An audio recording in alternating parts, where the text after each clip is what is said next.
dzoka zvakare nedzimwe nhau dziri kunetsa kumafacebook streets uyezve nekuma-avenues edu. Ndoti izvoni nhau yangu yekutanga inoita sekuti siri sei ndemhuri yokwamakore apo ndaita sei ndati atirega ndimboona kuti chii chikunyatsa kuitika iko zvino izvo vapapi vadi. Chandokosa kuona ndechekuti ma-updates anhasi anga akanyanya kunangana nevanhu vari kuita madonations. Vamwe vari kuda kuuya pamwe chete vachizama kuda kubatsira, vamwe vari kudonata malunch box, vamwe vari kuita matishirts. Handizokuti mwananga ari patishet apa ndiye uyu tapiwacho here.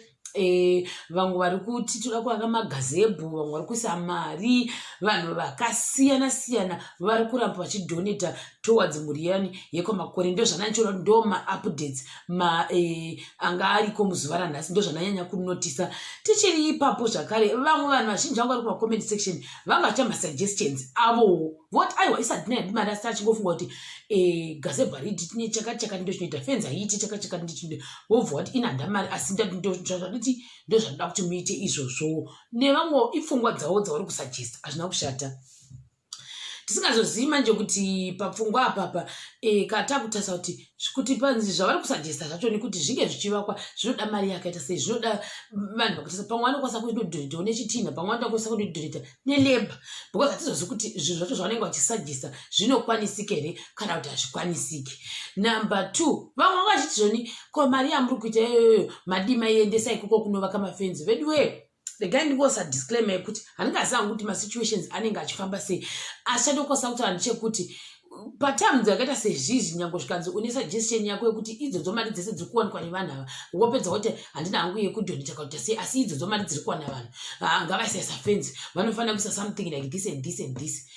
Muri kuziziva here kuti vanhu vari kunzi everyday kuri kuenda gurumwandira nevanhu vachida kundorya everyday.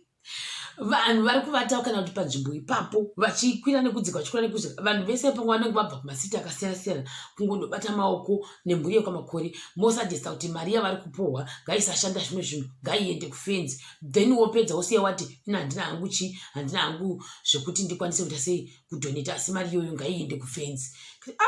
Zvakaoma hazvo. Vamwe vandandisangana navo vamwe vati panofanira kuhaiwa kana kuti mapurisa macommunity watch whatever, then vobhadharwa pane kuti vana vainde ikoko kumagadheni. Aya macomments andiri kuita summarize andaona muzuva ranhasi ndo andikunyanya kudhira nawo. As usual ndinotarisa macomments.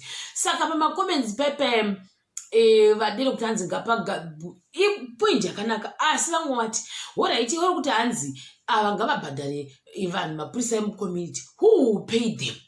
Mona manje imuchinzwa kuti vanhu ava vazhinji vacho vanoita zvokunofuroma zvitina vachishandira mhuri dzavo, vanoita zvokunotema huni vachishandira mhuri dzavo, vanoita zvokunochera kana mvura ikuti vanenge vabva kuzvirungu vange vachiwana mvura izvi izi vakagara zvavo pamba. Saka imi moda kuti neighborhood wacho iye anenge achigarira magadheni anobhadharwa nani?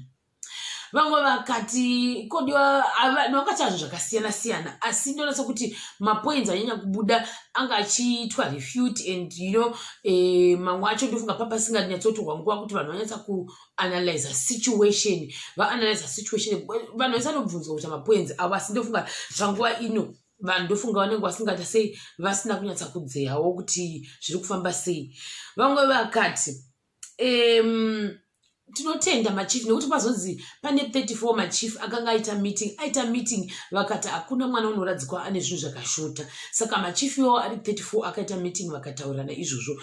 Then mhuri yekwamakore ikatangwa kuti isu tiri kutotonamata, tiri kuramba tichitinamata tisingamboiti, uye tiri kuita maona echipira ndadzokangana ndikakwanisa kuita sei kutaura exact date, nekuti ndikataura exact vanhu vanozoti iwo atiudza zvakati, nekuti ndoona sekuti vanhu vanozobatira ipapo. Zvikanzi nevamwe zvakare ichokwadi ichocho tinovatenda vana nevana chief ivavo. Vamwe ndokuti kumusha that's the norm. Vamwe vanoenda kugadheni, vamwe vanoenda kunorinda tsoko nemakudo kumunda. Ichokwadi ichocho. Ende kungoti zvakangoiti kuone pangu kuti izvizvi vanhu vakatora advantage ndofunga mwana ngwadi ngari kumagadheni. Zvikanzi zvigonyararwa seiko iye mwana asati ariko, hazvigoni. Vamwe ndokuti uye vakawana pekutambira vose pagazebhu hapana mwana anobiwa, ndo vamwe vari kuisa masuggestions. Vamwe vakatiwo zvakare saka zvinhu zvakazowanikwa zvese vakati kwete hazvisati asi ndozvavakamirira. Tichiri ipapo zvakare ndofunga madna test aya anogona kungobuda, ndofunga anytime this week, ndo manzura ndaitawo zvakare. Zvikanzi nevamwe tete now need that company which has pledged to pay for the fees of the girls won't be handisi kunzwisa kuti angada kuti chii chirungu chake uyu. Vamwe ndokuti tinodawo justice. Very true gogo, akukhulunywe ngayo. We need closure. Kungaxulisa. We won't get justice of our son. Nyaya yegazebo encourages mu abuse yevana. Can you help them friends the garden please, and keep children at home where you see them? Teachers talk about local in parents and these victims yanga ichitaurwa nevava. Like I said, my suggestions evanhu anga akawandisa sikamboiti kucomment section. Mwene mumwe anga achiuya nezvake zvaari kufunga panguva iyoyo. Ndozvandaona izvozvo panguva iyoyo ndozvakufunga ngokuti fenzi wanga kuti gazebo wanga kuti gazebo hatiti fenzi ndoita wanga kuti fenzi haiti inogona kubiwa futi nembavha mumaikeramuyambuya vanenge munharaunda posera zvepasina fenzi. Vamwe vakati gazebo hari saka zvakawanda zviri kungosugestiwa nevanhu, saka handizozvi kuti chii chatorwa chaizvo. Zvikanzi nevamwe zvakare, is it not better kuvagadzirira magarden acho so they are secure and kids don't go there? Vamwe vakati ladies of Zimbabwe in Australia, ladies of Ireland and ladies of UK, well done for coming together. Ladies of Canada, come on, we're waiting for you. I think it's better to friends and let the kids stay home and for their schoolwork. Is it not better kuvagadzira pemagadzira pepe zvikanzi namwe good idea. True, that practice should stop. No more kid left unattended. Chionetsa manje pamwe akawandisa magarden acho. Zvikwanisiro zvekuvakisa zvodiwa zvakawanda. Eji yani anatapiwa haiti kurinda magarden. Takakura chitoenda kumafuro kuno kumombe. Just that kwavo kwaita chimondi dzoda kupfuma nemapatsi evanhu chete. Okay, ndaiti pamwe kunoda vana vati kure like 15 years. True, but situation inomanikidza kuti zvidero. Chokwadi zvakaoma zvazvo. Saka ndichiri ipapo zvangu regai ndikwesa point yekuti vanhu vari kuona nhau iyi kana vari kuona magarden aya takuchisa edu magarden emagarirani vanhu kumusha. Handizozi kuti vamwe vachoni vakambokurira kumusha yakati vakamboenda kumusha, nekuti zvokwada ndikuna nhema unogona kuwana chimwana chidoko chiriko chitofudza mombe, nekuti ndo set up yachoni iyoyo kubva kare vanhu kutokura chitofudza mombe chinzi ndanorinda mombe indanofudza mombe, ndo set up yacho yakadero iyoyo. Ndisingazozivi zvangu kuti kana ari magarden from hangu mazivira ndinoita magarden vanhu vanoita zvokuti zvezva kune nzvimbo inonzi iyi ndo yemagarden kana ndisingareshi mazivira ndinoita.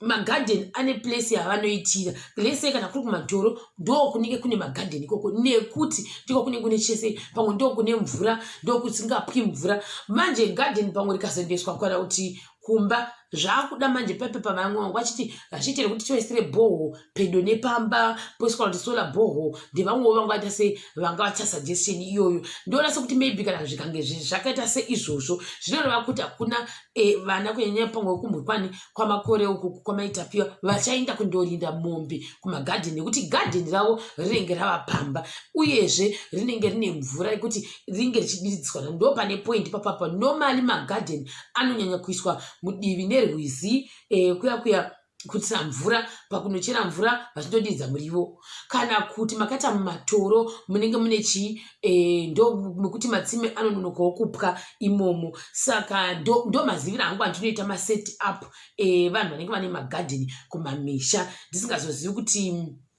vekwamburehwa magarden avo vanesa pai. Vekwedu ndangota kuti set up yandinoziva kumatoro, kana mvura yapirawo mumatoro muya vanhu vanoenda kundoita magarden kana kwamungezi mudivi nerwizi rwamangezi ndo maitira vanoita magarden avo, kuitira kuti apa kunenge kutori kure kunenge kuchitorwa kwacho ikoko kunenge kuri kwamungezi. Then tobva ipapo toenda pakuti vamwe vakati this is unite. Thank you so much to those who stood with Makore family during this hard time. Nevamo up. Zvikanziramba muchitaura Tete, social media is a powerful voice. Big up Tete. Gazebo don't think it's convenient, but I suggest a third shed. Ndevamo tatopa number 3. Fans Gazebo third shed. Taku number 3 Shakari. Yes, same concept. I think zita rekuti Gazebo riri kumirira a shade, because even Tete Tilda vanga vachitovhunza gogo bila kuti tikagadzisa Gazebo uswa wacho hauzodyiwi nemombe here, kureva kuti vari kuziva what is good there. Vamwe ndokuti vakagona Chief Mangwende toda mapazi asipo mwana avigwe zvese zvakakwana. Madzimai ari ku-SA, I think it will be a good idea kuvawo negrupu redu remadzimai just like other countries. Handisi kuti apangwa tichisvita kuti vange vachitawo zvavanenge zvichiitwa nevamwe vanhu here izvi vachiitawo zvavanenge vachitamboishandira pamwe chete. Saka I think ndo masuggestions anga akanyanya kuitwa maGazebo kuti kuva protection vanhu vari kunyanya kuita masuggestions esecurity ndo pavari right now panhau idzodzi. Toinda ipapa pekuti vamwe kwati who pay them nyaya yekuti yekera iyoyi yekuti tinobhadhara masecurity ozodidi. Saka zvinozonetsa zvokwada tiri kureva nhema nesetup yacho nekuda vanhu havasatanizo vamwe vakati fans igood to start. Saka ndo zvimboripo panguva ino nenhau yema-updates iwayo anoitwa naHandi Tilda paFacebook. Asi ndanyanya kubata zvangu kuma-comment section dakunzwa kuti vanhu vakwatichi masuggestions avo ari plausible here kana kuti vamwe zvisiri plausible kuti zvinge zvichiputwa in action. I don't know, but ndo zvandaona. Saka I think tichiri ipapo zvakare ndofunga vamwe vanenge vachifanira kuzenge vachimbotanga kuti kana vakamboenda kumamisha, vakamboendawo kumagadhenini, vakamboendawo kuna kuti kundori kunonzi ndo kune mvura inoita kuti magadheni ange achifenzerwa here. Kuda nzvimbo iyoyo unonzi hakuna munhu ungoita gadheni pese pese. Magadheni anofanira kunge ari kusame place ikokoko. Hatizozivi maplace anosiyana. Vekumareserva chaiko vane kunotonzi imi vekumareserva meita uku, vekumaplasi meita uku. Saka zvinongosiyana siyana. Saka tiregai ngoti ndo zvandanga ndava nazvo muvhidhiyo ino. Ndichakubatai zvakare pachikamu chinotevera ndichingoti thank you kune everyone ari kuramba achidonata, achiramba vachiindisa zvinhu kumbuye kwamakore. Ndichakubatai zvakare pachikamu chinotevera.